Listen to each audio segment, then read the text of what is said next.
Нэвтрүүлэгтэй хамт байгаад баярлалаа үзэгчтэй. Ингээд студид хүрэлцэн ирсэн дараагийнхаа зочныг өрье. Энэ бол нарны циркийн жүжигчин Ануудар. Ингээд зочноо огт авцгаая.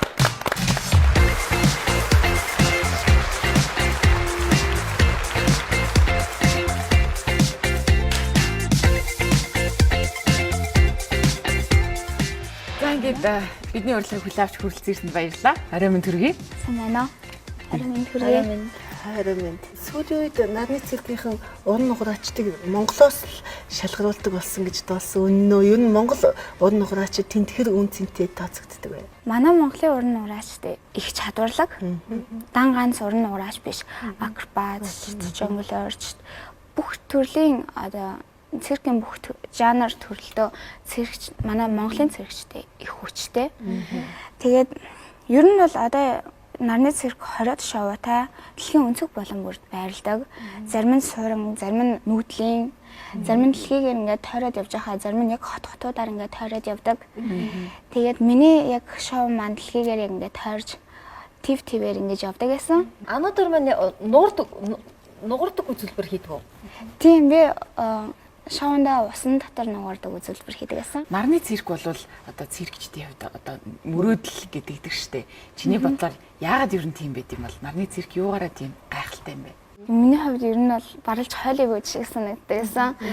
Тэгээд энэ цирктэй 2016 оны 2 сард сонгон шалгаруулалтанд ороод тэгээд Монголын бүх циркчд, бүх уран нуграачд, циркээр бүх хичээлдэг хүүхдүүд тэгээд спортын гимнастикчд хүртэл сонгон шалгаруулалтанд орсон.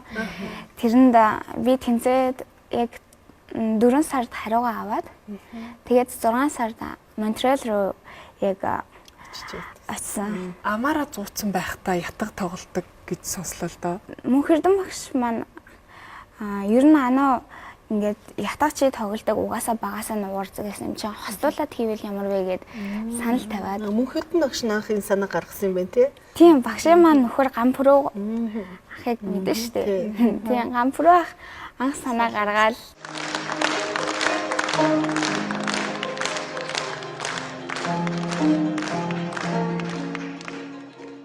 Тэгээд яг энэ ятга за тэгээ уран нугаралт хоёр бол тэр болгон бас илбэг ингэж хоршдог тийм тохиол байхгүй бах дэлхийд бол яаж хүлээж авч ийн гадны үзэгчид? Нарны циркт би яг энэ үзүүлбэрийг хийдэггүй байсан. Нарны циркт би гол дүрийн одоо Ромео Жюльетта хоёрын Жюльеттад нь тоглоод тэгээд усан дотор одоо Mermaid шүү дээ нэг Лусын даган шиг усан дотор нураал ингээл шумбаал хоёр гар дээрээ зогсож байгаа л нугарж байгаа л ус руугаа өсөрж ороод тэр үзүүлбэрийг хийсэн. Тэр одоо бүр усан дотор байхдаа нугарна гэсэн үг эсвэл ингээ орж гараад миний үзүүлбэрийн бичлэг хаагаа.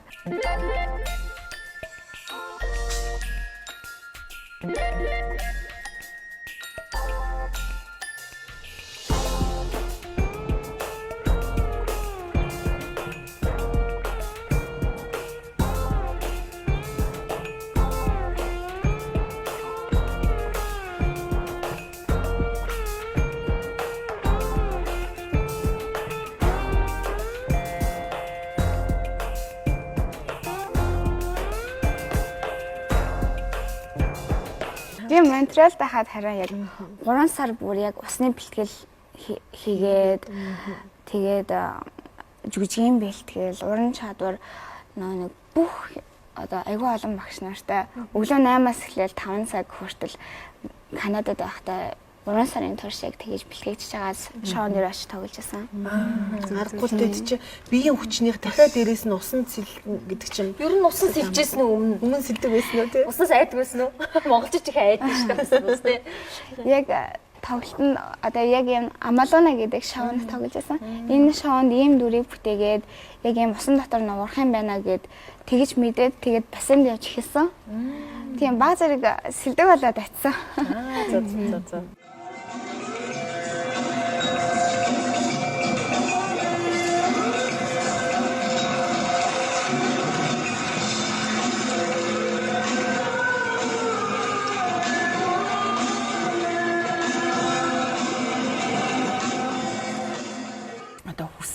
мөрөөдлийнхаа ажлыг хийгээд дэлхийд тойрно гэдэг бол одоо хэн болгонд олдохгүй маш том аз завшаа. Би очиж үзээгүй газар юу байна гэж асуумаар.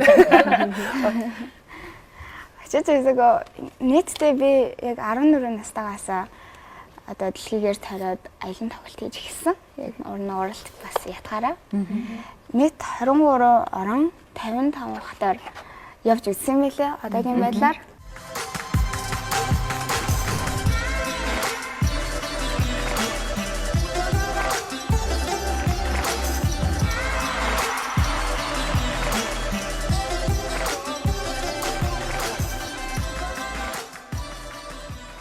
Би нэг юм асуумаар байна. Яг одоо нөгөө нуграачдын хамгийн доор нь ороод тэгээд нөгөө нэг амаараа зуугаад ингэ нуурдаг шүү дээ. Би яг мэрэгжлийн хэлийг мэдэхгүй болчихлоо. Энэ одоо яг зууж болох тийм тодорхой хугацаа энэ төр гэж байдаг юм уу? Одоо ер нь эрүүл мэндэд сүргээр нөлөөлөх юм ер нь байх уу? Энэ үзүүлбэрийг монголчууд л хийдэг болохоос өөр улсууд бол хийдэггүй. Тэгээд нарны цирк бас энэ үзүүлбэрийг хийхийг хориглодог. Тэгэхээр одоо монголчуудад бол одоо бидний мэдхээс тий амандаа ингээд тогтдог болохоор уран нуграач болох нэг хийдэг ажил гэж боддог болоод яг дэлхийн түвшинд бол энэ чинь маш их эсэлттэй бас амаргүй үзүүлбэр байх нь шүү дээ тий. Би ануудын талаар анх яруу найрагч үзий төгсийн фэйсбүүкт итсэн постноос анх уншижсэн. Тэгээ гоё Монгол гэдэг ингээд дэлхийд дахинд ингээд Монголынхаа нэрийг гаргаж байгаа сайхан монголчуудын талаар ингээд онцож итсэн. Тэнд ануу дэрийг битсэн бис ингээд ятг дагдаг тэгээд ун нуурдаг гэд. Тэгээ би яад чи ингээд бас нэг юм нас жоох явсан. Тэгээд бас биерхүү охин байгаа багчсан жоохоо жижиг тий. Одоо ануудаар хэд настай вэ? 23 тавтай. За гэтэл энэ 23 нас чи ун нуграач хүний хувьд бол одоо карьерийнхаа хувьд бол одоо ямар хуу наснд тооцогдох вэ? Хит хүрээд юу нь бол ингээд за амьдрал зохиохоос гадна юу нь бие бэлдэр ингээд чадамжийн хувьд хит хүрээд яадаг вэ? Уул нь бол гэхдээ 50 60 хүрээд нуграад идэг те манай тийм хүмүүс байна шүү дээ тий. Тийм сая 60-тай хүн нугарч шүү дээ. Тэгсэн тий. Ер нь бол эмэгтэй хүн өөрийнхөө нэг формыг сайн бариад байнгын бэлтгэл сургуультай тэгээд тарахлахгүй өдөр болгон бэлтгэлээ хийгээд бие хаяхгүй яг үнэн тэгээд ахын бол хийгээл. Гэхдээ уран уралт тэр тусмаа урлагийн мэргэжлийн ер нь залуу насны залуу гоц сайхан байх үеийн ажил мэргэжил учраас ер нь тэгээд эмэгтэйчүүд янз бүр л дээ. Тийм. Нарны циркт бол хэд болтол нь байх вэ? Хамгийн дээд нь нарны цирк жүжигчтэй ер нь бол хайдгүй шүү. Тэрүүгээрээ маш одоо жүжигчид ингээд ажиллах аягүй дуртай. Их олон орноор очиж үзсэн гэсэн хамгийн одоо гоё сэтгэл төрсөн. Гүн сэтгэлдэл үлдээсэн гоё газар. Үлдчихмээр. Тий, бүр үлдчихмээр ямар сайхан газар вэ гэдэл үлдчихмээр газар ямар газар байсан бэ? Одоо ингээд бодоход аягүй олон орноор ингээд явхад бүх юм нь өөрөөсөн бүх газрууд их сонирхолтой тэгээд их сонир дурсамжууд надад үлдээсэн. Хамгийн анх яг багштайгаа хамт Канад руу явж явах үе Ванкувер тэгээд Торонто Оттава яг хамгийн анх гэдэг байлаасаа болоод тэр юм уу одоо хүртэл нэг тийм үлгэр юм шиг санагддаг шүү дээ. Би дараа нь Канад явсан л да. Монтрол. Тэгэхэд яг тэгэж санагдахгүйсэн. Яа тэгэхээр илүү олон юм үзчихсэн байсан байна. Яг одоо үлдээд амьдрахыг хүссэн бүр тийм газар байхгүй. Мэдээж хэрэг Монголд өсч таринсан болохоор тэгэл Тал хайртай. За ун нуграачийн хувьд бол анууд маань ингээд нарны цирк гэх тэнд одоо хамгийн одоо топ мөрөөдөл болсон тэр газар нь ажиллаж байгаа юм байна уу? Ятгачны карьер юу болсон бэ? Ятга цирк хоёр чинь юу ахгүй юу? Эсрэг, тесрэг өөр. Тэгээд багш нар маань ч гэсэн анх нуурдаг хүүхэд ятга тоглоно гэхэд айгуу дургуутчихсан.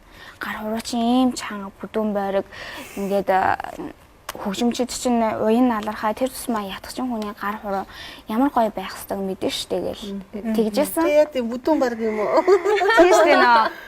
Би маш их хүчийг те эндээ. Тийм тэнцвэр хийдэгээс. Тэнцвэр хийдэг тэгэл гар нэрээ засаал ингээл мянган хийдэг болохоор нэг тэгээ хүүхдүүд ерөөсөн манай найз мэзүүд гарын дасгал масгал гам уншихгүйгээр шууд одоо цохиолоод автдаг. Би болохоор барал цаг гаруй нуруугаа халааж байгаа юм шиг ингээл гараа халаа. Тийм гам уншаал тийш тийж байгаа зохиолоод автдагсан. Тийм. Ер нь цаашдаа хөгжмөө хаяхгүй. Гэхдээ яг ингээд нэг айгүйх анхаарах юм байгаа болохоор хажуугаар ингээд бас нэг тавтаал хаяа тоглоод тэгэл явна гэж боддоо шүү дээ. Гэр бүл зохиосон уу? Үгүй. Төлөвлөгөөнд яаж төлөвлөж байна? Хав талын ярихэлэлгүй гэдэг хөдөг. Анаа дээр минь одоо ойрын болоод ингээ хитэд тавьж байгаа мөрөөдөл зорилго юу вэ нэ? Яг яа гэсэн төлөвлөгөөтэй байна? Хитэн зорилго маань ер нь бол нарны сэрхтээ ажиллаад ингээд уралтаараа өөрийн гэсэн хуримтлалыг босгож аваад өөрийн гэсэн бизнестэй болно. Тэгээд бас би боловсралтай эмэгтэй болохыг хүсдэг, боловсрал мэдлэгтэй. Тэгээд айгүй олон орноор явахаар бас нэг азан айгүйх тийм их юм мэдэж аваад их олон хүмүүстэй танилцаад найз нөхөд болдог. Тийм учраас миний ингээд ирээдүйд бүх юм ингээд цирк бол яг миний хувьд одоо ирээдүйн маань гүүр юм шиг санагддаг. Ингээд гүүрээр ингээд цаатлахаа ингээд амар үзэсгэлэнтэй аралд ингээд гарч байгаа юм шиг. Тэгээд би ер нь багасаа л яг тэгж боддог гэсэн л да. Цирк, тэр тусмаа урлагийн мэргэжил маань миний хувьд гүүр, миний амьдралын гүүр гээд. Тэгээд яг гүүр маань болоод явж байна. За баярлалаа. Ингээд өнөөдөр хүрэлцээж бид нартай маш сайхан ярилцлага өрнүүлсэнд баярлалаа. Уран бүтээлийн өндрөөс өндөр амжилт хүсье. Баярлалаа. Намайг ингээд нэвтрүүлэгтээ урьж оролцуулсанд би үнэхээр баярлж байна. Тэгээд та бүхэндээ баярлалаа. Ийм сайхан эмэгтэйчүүдтэй хамт нэг дурсаж байгаадаа би өөрийгөө маш их хайцтай тасж байна. Чамаар бас маш их бахархаж байна. Тийм. Үнэхээр бидний бахархал болсон охин шүү. Баярлалаа. За баярлалаа үзэгчдээ чөлөөт эмэгтэйчүүд нэвтрүүлэг үргэлжилж байна.